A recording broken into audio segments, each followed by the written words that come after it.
Press and மீடியாவுக்கு ரொம்ப நன்றி. அண்ட் ஃபர்ஸ்ட்டு நான் தேங்க் பண்ண வேண்டியது கடவுள் இறைவனுக்கு ரொம்ப நன்றி இந்த ஒரு சக்ஸஸ் கொடுத்ததுக்கு. இறைவனுக்கு ரொம்ப நன்றி. இதுதான் நான் ஃபஸ்ட்டு சொல்லணும்னு நினைக்கிறேன். ஏன்னா அதனால தான் இன்றைக்கி நான் இவ்வளோ தூரம் வந்திருக்கேன். ஸோ கடவுள் பல உருவத்தில் என்னை நிறைய இடத்துல எனக்கு காப்பாற்றிருக்காரு, நிறைய இடத்துல எனக்கு சொல்லி கொடுத்துருக்காரு, நிறைய கைட் பண்ணியிருக்காரு. இந்த யூனிவர்ஸை ரொம்ப நம்புகிறேன் நான். ஸோ அந்த மாதிரி தான் எனக்கு அமைஞ்ச ஃப்ரெண்ட்ஸ், அவங்களால தான் நான் இங்கே முன்னாடி நின்று பேசிகிட்டு இருக்கேன். அண்ட் அந்த ஒரு வகையில் தான் விக்னேஷ் கார்த்திகை நான் பார்க்குறேன். ஆல் ஆஃப் எ சடன் எங்கேயோ இருந்து இது நீங்கள் பண்ணால் நல்லாயிருக்கும் அப்படின்னு மேலே ரொம்ப கான்ஃபிடென்ட்டாக இதை சொன்னார். என்ன கான்ஃபிடென்ஸ்னால் நானே ரொம்ப வியந்து பார்த்தேன் அவரை. ஒரு டேரக்டருக்கு லைக் கான்ஃபிடென்ஸுங்கிறது எப்படின்னா, சில பேர் செல்ஃப் ப்ரைஸ்டாகவே எப்பவுமே யோசிப்பாங்க, நான் பண்ணுறது தான் கரெக்டு, நான் தான் ரைட்டு அப்படிங்கிற மாதிரி எனக்கும் ஒன்று இருக்கும். பட் அதை நான் எப்படி பார்க்குறேன்னா, ஒரு டேலண்ட்டாக அதை நர்ச்சர் பண்ணி அதை எவ்வளோ பியூட்டிஃபுல்லாக அதை எடுத்துகிட்டு சொல்ல முடியுங்கிறது தான் ஒரு பெரிய ஒரு டேலண்ட்டு. ஸோ விக்னேஷ் கார்த்திகை நான் அப்படி தான் பார்க்குறேன். ஏன்னா அவர் ஒவ்வொரு சீனுமே எங்கிட்ட எக்ஸ்பிளைன் பண்ணுவார். ப்ரோ நான் நிறைய டவுட்டு கேட்பேன். எனக்கு எப்பவுமே கேட்டுக்கிட்டே இருப்பேன் டவுட்ஸ்.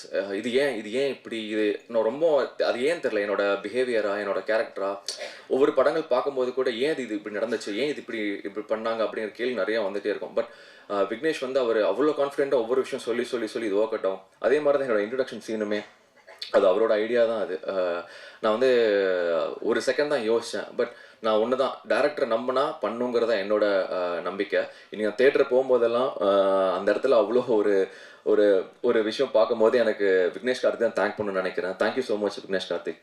நீங்கள் யூஆர் ட்ரூலி பிரில்லியன்ட். உண்மையிலேயே இன்னைக்கு ரொம்ப ஹாப்பியாக இருக்கேன்.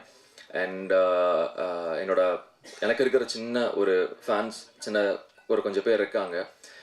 உண்மையிலேயே நான் அவங்களுக்கு ரொம்ப பெரிய கடமைப்பட்டிருக்கேன். ஏன்னா இந்த சக்ஸஸ் நான் பெருசாக நான் எவ்வளோ பார்க்குறேன்னு தாண்டி அவங்களுக்கு தான் நான் பெருசாக பார்க்குறேன். ஏன்னா நான் என்றைக்கு டவுனாக இருந்தாலும், என்றைக்கும் சில பேர் கேட்பாங்க, காணாமல் போயிட்டீங்க, அங்கே போயிட்டீங்க இங்கே போயிட்டீங்கன்னு. ஆனால் என்றைக்கும் என்னை நான் வருவேன், ஏதாவது நான் ஒன்று பண்ணுவேன் அப்படின்னு நம்பி இன்றைக்கி வரைக்கும் எந்த எதிர்பார்ப்பு இல்லாமல் என்னை சப்போர்ட் பண்ணி இவ்வளோ தூரம் என்னை கொண்டு வச்சிருக்காங்க. அவங்களுக்கு நான் பெரிய நன்றியை தெரிவிச்சுக்கிறேன்.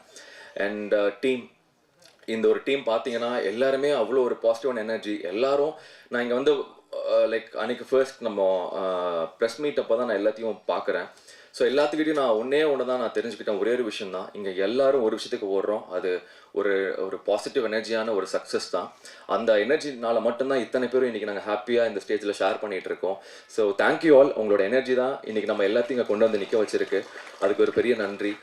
அண்ட் ப்ரெஸ் அண்ட் மீடியா, அன்றைக்கி நான் சொன்னேன் உங்கள்கிட்ட, உலகத்துலேயும் இருக்கிற பெரிய பவர்ஃபுல் வெப்பன் நீங்கள் தான். நீங்கள் என்ன சொல்கிறீங்களோ, எது உண்மையாக பொய்யாக இருந்தாலும் கூட நீங்கள் சொல்கிறது தான் அது மக்கள்கிட்ட போய் சேருது. அப்படிங்கிறது நீங்கள் கொடுத்த அந்த நல்ல வேர்ட் ஆஃப் மவுத்து தான் இன்றைக்கி எங்கள் படத்தை இவ்வளோ பெரிய சக்ஸஸாக கொண்டு நிறுத்தியிருக்கு. அதுக்கு மிகப்பெரிய நன்றி. ஹாட்ஸ்பாட் 2 ஃபஸ்ட்டு விக்னேஷ் கார்த்திக் பற்றி தான் சொல்லணும். ஏன்னா அவர்கிட்ட இருந்தால் இந்த மொத்த டீமும் எனக்கு ஃப்ரெண்ட்ஸ் ஆனாங்க. என்னுடைய ஃபஸ்ட்டு நான் பிகினிங்கில் மிமிக்ரி பண்ணும்போது ஃபஸ்ட்டு கண்டுபிடிச்சது விக்னேஷ் கார்த்திக் தான். எல்லாருக்கிட்டையும் பண்ணி காமிச்சிருக்கேன், யாரும் கண்டே பிடிக்கல. ஸோ ஃபஸ்ட்டு ஏன்னா அவரும் ஒரு மிமிக்ரி ஆர்டிஸ்ட், நான் கண்டுபிடிச்சதுனால அவரும் என்னை கண்டுபிடிச்சார். ஸோ அதுலேருந்து எங்கள் பயணம் தொடங்குச்சு. அப்போவே அவர் சூப்பராக கதை சொல்லுவாருங்க. அவர் போயிட்டு எந்த ப்ரொடியூசர்கிட்ட கதை சொன்னாலும் கண்டிப்பாக செக்கு போட்டு கொடுப்பாங்க. இது நான் இந்த இடத்துல சொல்கிறேன், ஏன்னா நானே டீ வாங்கி கொடுத்துருக்கேன் கதை கேட்டு. அந்த அளவுக்கு சூப்பராக கதை சொல்லுவார். அவரோட க்ரியேட்டிவ் லெவலே வேறு தான். ஆக்சுவலாக ஹாட்ஸ்பாட் 1 பார்க்கும்போதே நம்மால் மட்டும் வித்தியாசமாக ஒன்று யோசிக்கிறாரோ அப்படின்னு சொல்லிட்டு. ஆனால் ஃபரீனா இவ்வளோ பெரிய சம்பவம் பண்ணவரை பெண் குயின் சொல்லிட்டீங்க நீங்கள்.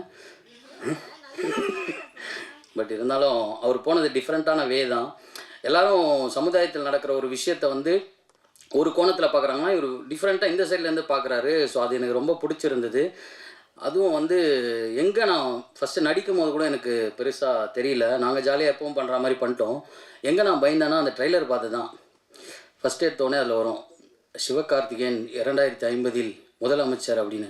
ஐயோ, அதுக்கப்புறம் அதுக்கு ஆப்போசிட்டில் எதிர்கட்சி தலைவராக விஜய் சேதுபதி இருக்கார் அப்படின்னு சொல்லிட்டு ஒரு இது வந்துச்சு. அவங்கெல்லாம் நினைப்பாங்க, தலைவரை நாங்கள் பாட்டுன்னு சிவனே தானே சுற்றிட்டு இருந்தோம், என்னையாண்டா எடுத்து விட்டேன்னு ஒன்று இருக்குது. எல்லாருக்கும் வணக்கம். எப்பயும் போல் ஒரு ஃப்ளோலையே பேசிடுறேன். இயர் ஸ்டார்டிங் எனக்கு இவ்வளோ சந்தோஷப்படுத்த முடியாது யாராலையும்.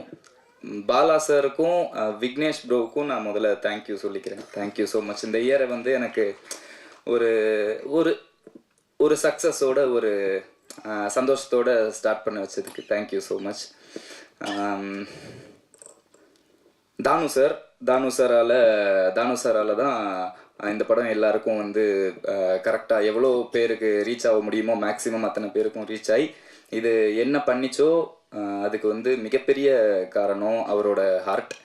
நான் போன வாட்டியும் சொன்னேன், இது எத்தனை வாட்டி சொன்னாலும் பத்தாது. Thank you so much sir. Thank you sir. Love you sir. Guy எடுத்துருவா? Sorry sir, தெரியாமல் வச்சுட்டேன். இந்த ஸ்டேஜில் இப்போது இந்த படத்தில் நடித்தவங்க MS Bhaskar sir, Thambi Ramaiah sir, super. அவங்கள பற்றி நம்ம என்ன சொல்கிறது, amazing actors. Thank you so much. இந்த படத்தை வந்து பல மடங்கு மேலே எடுத்துகிட்டு போயிருக்காங்க.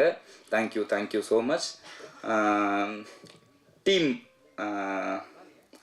ஆதித்யா கதிர் ப்ரோ, நான் அப்படியே லைனாக வந்துடுறேன் ஏன்னா எல்லாருமே இம்பார்ட்டண்ட். ஆதித்யா கதிர் ப்ரோ, சஞ்சனா அவங்க, பவனிகா, இவங்க வரேண்ணே, தனியாக வருவேன், நான் பாசம் இருக்குது அதனால் வர்றேன் இருங்க. பிரிகிடா அவங்க, பிரியா பவானி சங்கர் மேம், இவங்க எல்லாம் பிரில்லியன்ட் ஆக்டர்ஸ். நான் பார்த்ததில் அவங்க அவங்க கொடுத்த அந்த சீனை வந்து எந்த அளவுக்கு மேக்ஸிமம் பெர்ஃபார்ம் பண்ண முடியுமோ அந்த அளவுக்கு ஸ்க்ரீன் ஸ்பேஸ் யூஸ் பண்ணி எல்லாரையும் இம்ப்ரெஸ் பண்ணியிருக்காங்க. So super. இன்னும் பெரிய பெரிய இடத்துக்கு கண்டிப்பாக போவாங்க. எல்லாரும் அவ்வளோ டேலண்டட். எனக்கு பார்க்கும்போது அவங்க ஒர்க் பண்ண படத்தில் நானும் நடித்ததுக்கு எனக்கு ரொம்ப சந்தோஷம். ரக்ஷன்னா, அஸ்வின்னா, நான் வயசில் சின்ன பையங்கிற ஒரே காரணத்தினால எந்த அளவுக்கு லவ் அண்ட் கேரோட என்னை பார்த்துக்க முடியுமோ பார்த்துக்கிட்டாங்க. என்ன பார்த்துக்கிற அளவுக்கு சின்ன பையன் தான் நான். அவ்வளோ சப்போர்ட் பண்ணி அவ்வளோ விஷயம் சொல்லி கொடுத்து அவ்வளோ கேரிங்காக பார்த்துக்கிட்டாங்க. எனக்கு இந்த இப்போ நான் சொன்னவங்களோடலாம் வந்து படமாகவே நடிச்சிருக்கலாமே அப்படின்னு தோண வச்சாங்க. இந்த ஒரு 1 வீக் நாங்கள் இந்த ப்ரமோஷன்ஸுக்கு ட்ராவல் பண்ணதில்லை. ஸோ கண்டிப்பாக இவங்க எல்லாரோடையும் இன்னும் பல வருஷம் நான் சினிமாலையும் சரி, பர்சனல் லைஃப்லேயும் சரி, ஃப்ரெண்ட்ஸாக கண்டிப்பாக ட்ராவல் பண்ணுவேன். ஆதி வந்து ஒரு சூப்பரான ஃப்ரெண்டு. ஃப்ரெண்ட்ஸுக்காக என்ன வேணால் பண்ணுவான். ஸோ அதனால் அவங்களுக்கும் சந்தோஷம் தான்.